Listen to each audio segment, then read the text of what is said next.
From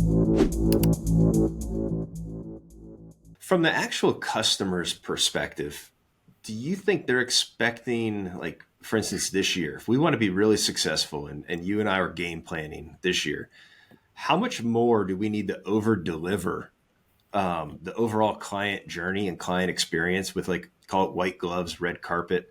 How much more do we need to do this year than we do in the past?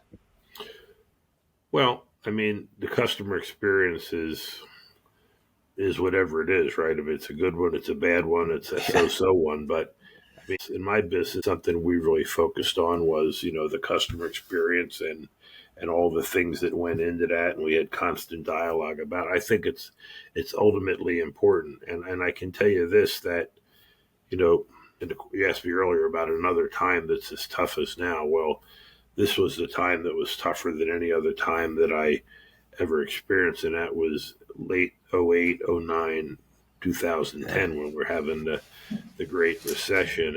And I know that we started working on the customer experience back around the year 2000. We kind of rolled out our red carpet experience in 2010.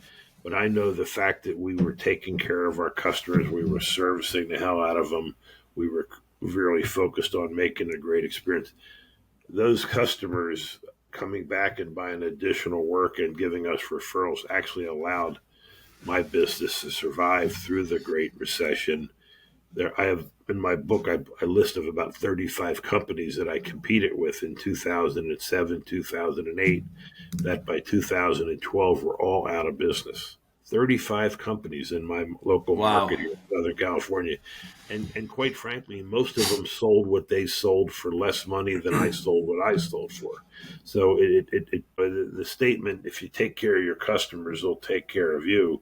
I mean, that was never more true than in '09 and 10 when, we've gone through the Great Recession. Leads were extremely difficult to generate, but I kind of scaled my business back and built a business model that I could sustain my business based upon primarily customers coming back and buying second and third jobs and referrals and then a little bit of internet leads. So taking care of your customers and people that aren't doing that are it's like shooting yourself in the foot. You're really hurting yourself. And then building a culture in your business where everybody is focused on that is extremely important. It's some of the best energy and effort you could ever invest because it will pay dividends down the road. Uh, you know, How you brought up one of the most important things to Power 100. We have growth, we have community, and we have culture. Those are like three main pillars that go into our 5 layer proprietary ranking system. What and how do you level up the culture of existing employees? So, like you said, in 2000, you ramped it up. And because of those efforts, 10 years later, you were able to succeed through the recession. If somebody's looking to level up their culture, going, you know what, we are doing a really good job today, but I want to do a great job in 5 years, in 3 years, in 10 years, whatever the case may be, those actions and those changes have to be today. What are the first couple things? And these are companies, by the way, Charlie, that are asking the question, that are ready to learn.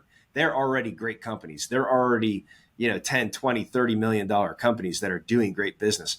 What is the key to moving a big body of culture up another level to achieve more, to get into, your words, that next level of comfort zone to where they can really impact more people on a higher level? yeah, a quick answer to that, I think, is a definition I heard of company culture a few years back, and it had really stuck with me. And as I thought about my own business and other businesses, I think it really defines company culture. And the company culture is all the positive behaviors you encourage, acknowledge, and reward, minus the negative behaviors that you tolerate or allow. And so think about from a sales standpoint, what are the negative behaviors that you allow or you tolerate? Think about from an administration or installation standpoint, what are the negative behaviors that you tolerate and allow? And subtract those from the ones you encourage and reward. So do we encourage and reward, acknowledge positive behaviors? And then do we tolerate and allow others? And and that all settles in, and that doesn't happen overnight. But I know, looking back at my business, again, I didn't know that definition back then, Right. but when I reflect backwards on what we did and how we did it, I think that was very true. We had a company kickoff meeting every year with the whole company was there. We had a monthly company meeting and the whole team was there, sales, admin, production. I mean, we had TQM meetings. We communicated. Everybody was in the loop. People know if we were succeeding or we're failing. We acknowledged people for their service anniversaries and outstanding sales or production. So we was just a lot of positive reinforcement, a lot of acknowledgement, and everybody knew the score. Everybody knew if the company was succeeding, and we celebrated our victories. We took a lot of little victory laps, and there were times when we had to take some bitter medicine when things weren't going as well, or and we always talked about was that the best experience? And sometimes we say, well, that wasn't the best experience. Okay, what do we got to do to fix it? What changes in policies or procedures? And then also not letting people linger, letting people that, they're maybe a cancer in your company or cancer in the division, problem. Getting rid of the C players and focusing on building a team of A players. This is going to be a big year to sort of level up your personnel, because I think, like I said last year, if companies that aren't primed and ready to go, with like what you said earlier, Charlie, those effort leads, those effort boots on the ground, controllable sources, if they don't have those down, you're not going to have the opportunities. And it's going to be time for you, the great companies, to be able to attract and retain new and existing, obviously, A-plus players, and really elevate the team as a whole.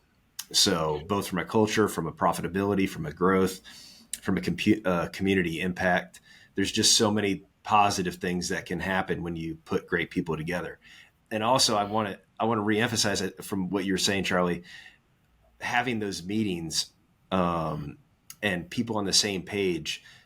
There's an art to doing that. There's a significant level of preparation that great leaders like yourself put into those meetings. They're not just a tick the box, come in for a sales meeting. They're tactful, they are tactical, and people look forward to those meetings in your companies and that you have, because they know the value they're going to get out of it. I think too many times people keep the same agenda, or they don't mix it up. They don't have any real weight behind it, or maybe they had empty promises, or they didn't follow through with consequences, and you lose trust of your employees. And all of a sudden your words don't mean quite as much. And as you scale from, 5 million to 10 million to 10 million to 20 million, 20 million to 40 million, and so on, your trust has to be really there even more, because you're not able to be in front of every single person. And I know I've talked to so many people that have worked with you, for you, across the board, and the things that they say is there's no wasting time when you're around Charlie. We're being efficient, we're being effective, and we're doing the right thing and taking care of people. So where are you going to be next, Charlie? I want to kind of wrap it up here for sake of time, but where are you next and what's going on? Next week, I'll be in Baltimore. I'm teaching a 3-day business roadmap to success, which is basically a business planning curriculum for Certified Contractors Network. So I'll be there the 6th, 7th, and 8th of March in Baltimore, teaching that for Certified Contractors Network. Awesome. Later in the month, I'll be down in Fort Lauderdale for the Wealthy Contractor Success Society. We have a 2-day intensive with members of that. We just added about 50 new members to that's awesome. That organization. And let me see, I'll be in Costa Rica at the beginning of April, but that's a little R&R. So all right. Looking forward to that. So yeah. Good deal. Well, I like that. It's been a busy couple of months, the last 2 months, so things are slowing down a little bit now. Yeah, I've seen you everywhere. And like always, I can't thank you enough for your time. I enjoy every chance we get to talk, and everything you're doing for and with Power 100 here. We'll wrap it up. Again, I'm Greg Cummings, CEO of Power 100. Our guest, I want to say thank you to Charlie Gindele. And as always, power up.